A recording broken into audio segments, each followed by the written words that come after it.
The shadow self, the hidden magnet within you.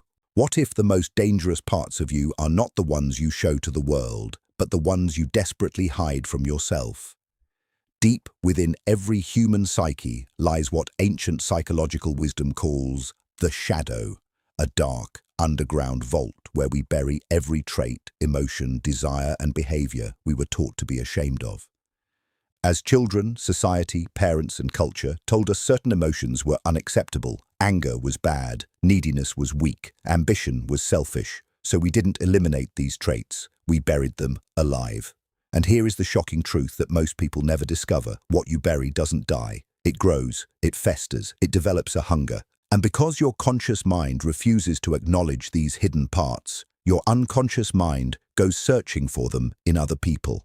This is why you fall in love with someone who is everything you secretly wish you could be, or everything you secretly fear you already are. The toxic manipulator you keep attracting. They are expressing the anger you were never allowed to feel. The emotionally unavailable partner. They mirror your own hidden fear of true intimacy. You don't randomly attract toxic people. You magnetically draw them because something inside you recognizes them as a missing piece of yourself, a shadow piece you have never had the courage to face directly. The persona trap, the mask that betrays you. What if the version of yourself you present to the world is actually working against you, silently sabotaging every relationship you try to build? Every person wears a carefully constructed social mask, a polished, acceptable version of themselves designed to gain approval, love, and belonging. This mask is not dishonesty, it is survival. From the moment we are born, we learn that certain versions of ourselves are rewarded and certain versions are punished. So we become experts at performance. We smile when we are shattered. We say, "I'm fine," when we are drowning. We project confidence while internally collapsing. But here is the terrifying psychological reality. The more perfectly you maintain this mask, the more violently your shadow fights back. Because the energy you spend suppressing your authentic self doesn't vanish, it accumulates underground like pressure beneath a volcano.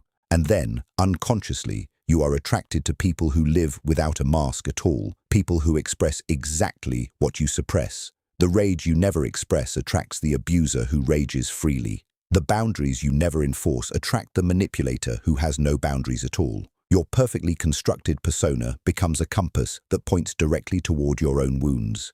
Every toxic person you attract is essentially your shadow waving at you from inside another human body, saying with frightening clarity, "This is what you refuse to look at inside yourself." Repetition. Compulsion. Why your past keeps hijacking your present. What if you are not choosing your relationships at all, but instead, a wounded child inside you is making every single romantic decision on your behalf? The human psyche has a deeply disturbing, almost unbelievable tendency. It compulsively recreates the emotional conditions of its earliest wounds, not because it enjoys suffering, but because the unconscious mind operates on a single, relentless mission to find resolution, to finally fix what was broken. If your father was emotionally unavailable, your nervous system learned that love feels like distance, like chasing, like earning affection that never fully arrives. And now, as an adult, emotional unavailability doesn't feel like a red flag, it feels like home. If your mother was controlling and critical, you unconsciously equate love with someone monitoring, judging, and managing your every move. So you keep choosing controlling partners and calling it love, because on a neurological level, it feels familiar, and familiar feels safe, even when it is destroying you. This is repetition compulsion, psychology's most heartbreaking phenomenon. You are not unlucky in love, you are not cursed, you are not broken. You are simply running an unconscious program installed during your most vulnerable years, faithfully replaying the same emotional soundtrack, hoping this time the ending will be different. But it never is, until you finally stop the music and face the original wound directly without flinching. Projection. You see yourself in everyone you hate. What if every person who irritates, triggers, or infuriates you is actually showing you something critically important about yourself that you have never been willing to see? Projection is perhaps the most psychologically explosive mechanism the human mind possesses. When we cannot accept certain qualities within ourselves, we unconsciously project them outward. We see them vividly, painfully, intensely in other people. The person who angrily insists they are never angry constantly surrounds themselves with explosive, aggressive people. The person who insists they are completely honest is inevitably betrayed by liars. The person who swears they never need anyone mysteriously always attracts clingy, dependent partners. This is not coincidence. This is not bad luck. This is the psyche's most sophisticated defense mechanism operating with terrifying precision. You cannot see what you refuse to acknowledge inside yourself, so your mind projects it outward like a movie projector, casting your internal reality onto the screen of external relationships. And then you react to your own projection with intense emotion, attraction, rage, obsession, contempt. Every person who triggers your deepest emotional reaction is functioning as a psychological mirror. The toxic people you keep attracting are not separate from you. They are reflections of your disowned interior world, screaming for your attention. Until you look into that mirror with radical honesty, the same faces will keep appearing, wearing different names and different faces, but carrying the identical wound, the anima and animus, the phantom lover controlling your choices. What if your ideal partner is not a real person at all, but a powerful psychological phantom living inside your own mind, and every real human you choose is just a flawed, temporary audition for a role they can never truly fill? Within every person exists an internal image of the ideal other, a composite built from your earliest experiences of love, power, abandonment, and desire. For those who identify as masculine, this internal feminine image carries every quality their own masculine identity cannot openly express: softness, intuition, emotional depth, mystery. For those who identify as feminine, the internal masculine image carries authority, decisiveness, strength, and protection. And here is where relationships become psychologically catastrophic. When we meet someone who resembles this internal phantom, even slightly, we don't fall in love with the actual person standing in front of us. We fall in love with the image we have projected onto them. We fill in their blanks with our fantasy. We overlook their red flags because our internal phantom says, "This is the one." This is why the most intense, passionate, consuming love affairs are often the most destructive. The intensity you feel is not connection, it is projection. It is you encountering your own inner image, wearing a human face. And when the real person inevitably fails to match your internal phantom, because no human being ever can, you feel betrayed, abandoned, and broken. Then you begin searching again, feeding the phantom's hunger with another unsuitable, ultimately heartbreaking choice. Individuation, the only real solution. What if the only way to stop attracting toxic people is not to find better people, but to become a more complete, integrated, radically honest version of yourself? Every toxic relationship you have ever experienced was not a mistake. It was not punishment. It was an invitation. A painful, insistent, sometimes devastating invitation from your own unconscious to look inward and do the most difficult work a human being can ever undertake: becoming whole.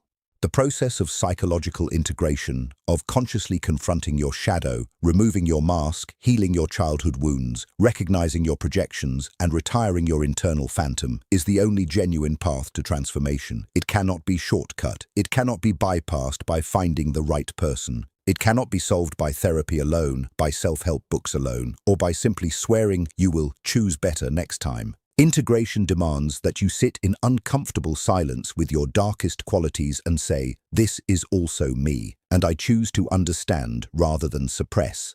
When you begin this work, when you genuinely reclaim the disowned parts of yourself, something extraordinary and almost miraculous begins to happen. The toxic people stop appearing, not because the world changes, but because you change. The magnet inside you transforms. What you are unconsciously broadcasting shifts at a fundamental frequency. And for the first time, perhaps, you begin attracting people who are not mirrors of your wounds, but companions on the path toward genuine wholeness.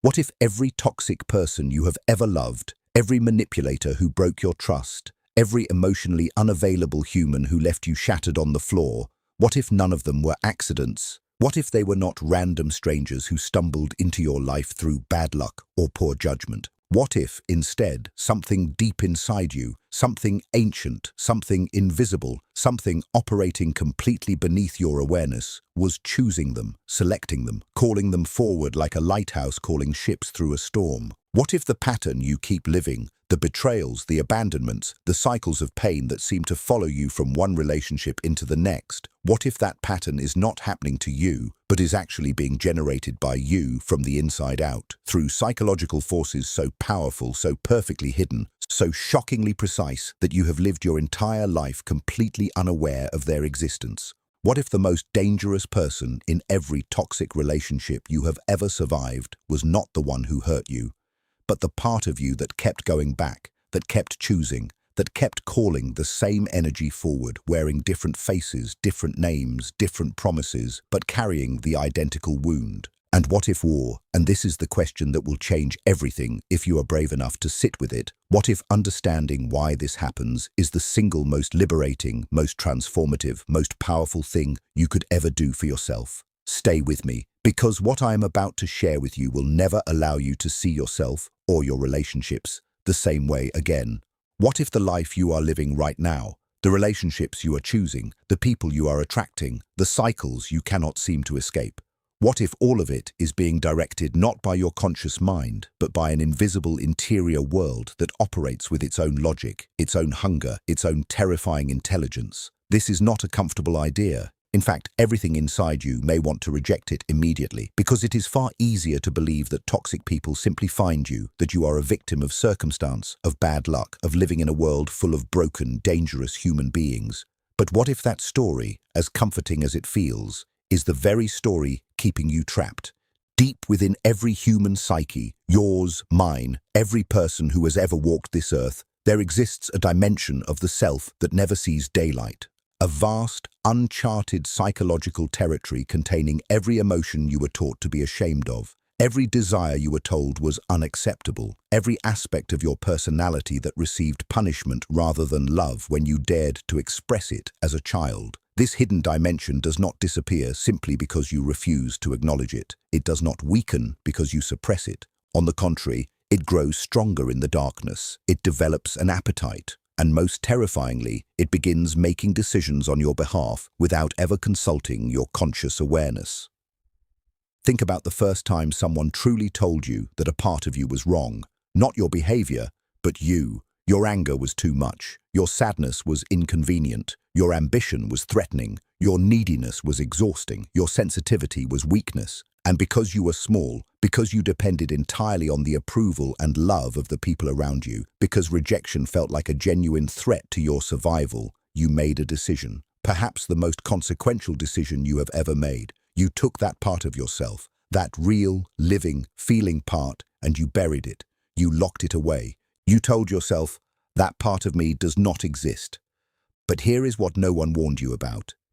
Here is the truth that changes everything once you genuinely understand it. What you bury doesn't die. It waits. And while it waits, it becomes the most powerful force in your entire psychology, not despite being hidden, but precisely because it is hidden. Because the things we cannot see in ourselves are the things that control us most completely. And so the buried anger finds expression through the partners you choose who rage openly and freely. The buried neediness magnetizes people who cling, who suffocate, who demand the kind of constant presence you were taught to be ashamed of wanting. The buried fear of abandonment draws toward you with horrifying reliability, precisely the kind of person who will eventually abandon you. Because your nervous system, trained in early childhood, has learned to recognize abandonment as the shape love takes. Not because you are masochistic, not because you are broken beyond repair, but because the human nervous system is wired for the familiar, and the familiar was formed in your most vulnerable, most impressionable years, when your only choices were to adapt or to disappear. Now, consider the mask you wear every single day, the carefully constructed, socially acceptable version of yourself that you present to the world. This mask is not deception, it is survival technology, developed over years of learning which parts of you were safe to show and which parts required concealment. You smile when you are shattered. You perform confidence when you are drowning in self-doubt. You say, "I'm fine," in a voice trained to be completely convincing, while somewhere beneath that performance, something real and raw and unacknowledged screams in a room with no windows and no doors. The mask works. Socially, professionally, superficially, it works brilliantly. But psychologically, it exacts a price so enormous that most people spend their entire lives paying it without ever understanding what they owe or why the debt keeps growing. Because the energy required to maintain the mask, to keep the buried parts buried, to keep the hidden self hidden, creates a pressure that must find release. And it does, through your unconscious choices, through the people you find irresistibly attractive, through the relationships that begin with electric intensity and end with familiar devastation. The person who lives without a mask, who expresses exactly what you suppress, becomes magnetically inexplicably compelling to you.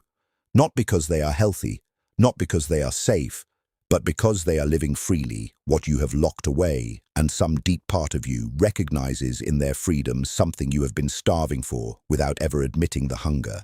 And then there is the wound you carry from childhood, the original pain that your adult psyche is constantly, compulsively trying to resolve. The psyche has a profound and deeply disturbing tendency to recreate the emotional conditions of its earliest injuries. Not out of self-destruction, but out of the most fundamental drive a human being possesses. The drive toward resolution, toward completion, toward finally getting the ending right.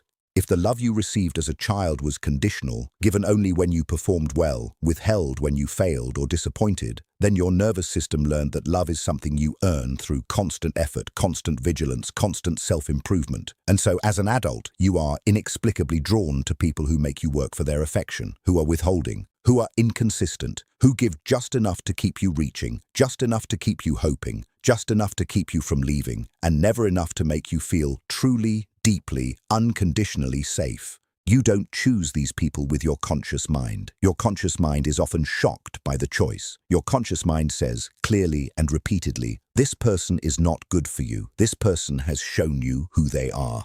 Leave. But the wounded part, the part formed before language, before logic, before you had any capacity to evaluate or protect yourself, overrides that wisdom with something more powerful than reason. The desperate, aching need to finally receive the love that was withheld, to finally prove that you are enough, to finally rewrite the original story. This is why logic alone cannot break the pattern. This is why simply deciding to choose better rarely works, because the choosing is not happening at the level of logic. It is happening at the level of ancient emotional programming, running deep beneath the floor of your conscious awareness, executing the same instructions it received decades ago from people who were themselves operating from their own unexamined wounds. Consider now the extraordinary mechanism of projection, perhaps the most illuminating, most revealing psychological truth available to any person willing to genuinely examine their own reactions. Every person who triggers an intense emotional response in you, intense attraction, intense rage, intense contempt, intense admiration, is functioning as a mirror. They are reflecting back to you something that lives inside you, something you have not yet fully claimed, fully acknowledged, or fully integrated. The person who fills you with inexplicable rage is almost certainly expressing something you have forbidden yourself to express.